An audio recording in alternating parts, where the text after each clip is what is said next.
I am utilizing the Bit Integrations plugin to establish a connection between these two platforms. Let's go to Bit Integration Dashboard. Now click Create Integration. Now search and select trigger, which is Fluent Forms.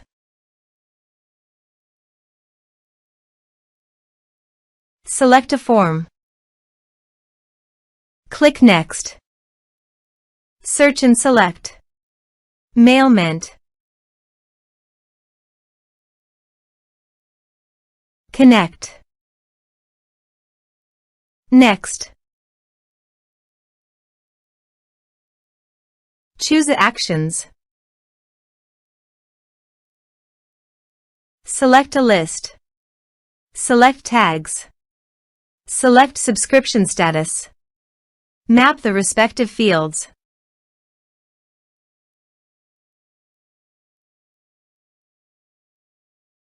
You can update contact by checking the box. Here are advanced features in conditional logic. If you want, you can use it for your own requirement.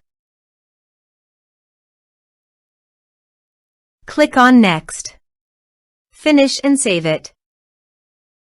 Now go to your form and type some information and submit the form.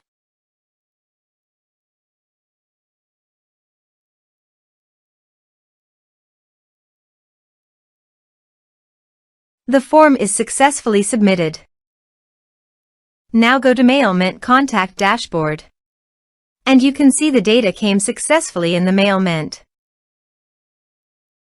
Thanks for watching.